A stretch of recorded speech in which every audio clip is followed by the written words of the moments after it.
Good morning. So welcome back to our page, and this is Hannah again, and this is our day 2 of our series where we share daily realizations of life. So yun nga, mag-story time muna tayo. So this year, 2025, and I'm gonna talk more about it. So the first half of my year, 2025, was very difficult. And I would say that every day was really hard, and I would really cry because of personal struggles that I experience every day. So I would say na talagang mahirap talaga siya. And for the second half of the year, I would say na ganun pa rin naman. May mga struggles pa rin. Pero I would say na the situation was a little bit better. Maybe because I'm in a different environment na. And I would say na nagre-recover ako from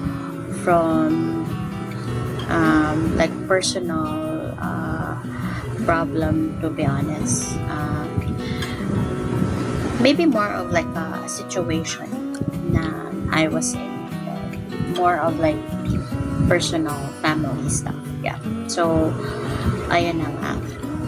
So, punta tayo dun sa realization natin for today.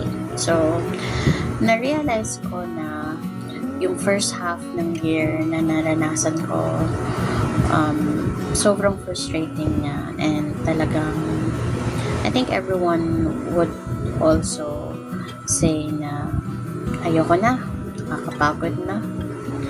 Pero somehow, ang galing talaga ni God, kasi He would put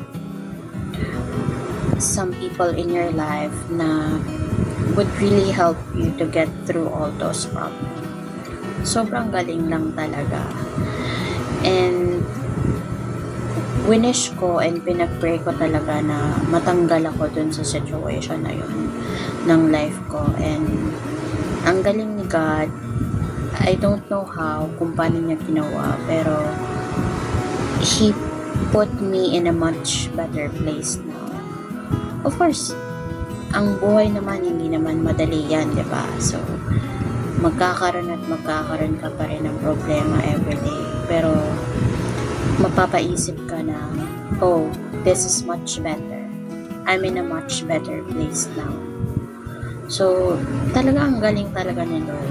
So, ang realization ko today is, I want to focus more on God, and I want to give Him praise for, being there during those times na talagang wala ka nang makakapitan, kumbaga. So, yun na nga. And, basta ang galing lang ni Lord. Every day, iniisip ko, paano ko matatapos yung isang araw. And, sometimes, parang ang hirap, diba? Na mabuhay everyday, diba? Isipin mo, ang hirap. Pero may mga simpleng bagay na ginagawa si God para sa atin to make it a little bit better. So, parang galing lang, 'di ba? Talagang ma-amaze ka na may mga bagay siyang ginagawa to make things a little bit better. At talagang ma-realize mo na lang talaga yung presence ni Lord kapag andun ka na sa much better place, 'di ba? Pero syempre, kagaya ng sinabi ko din kanina, ang buhay, patuloy lang yan. Everyday, magkakaroon ka ng struggle. Everyday, may problema ka pa rin haharapin.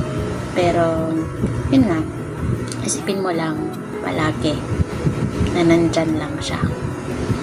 And, to anyone na nakakaranas ng difficulties in life, at yung feeling mo wala ka nang makakapitan, balik ka lang ulit sa Kanya. Diba? Ganun lang yan. So, yun guys. That's our daily realization for today. Always go back to God. And basta, pansinin mo lang yung mga maliliit na bagay siyang ginagawa for you. And that's it for our daily realization in life. See you again tomorrow. Bye-bye!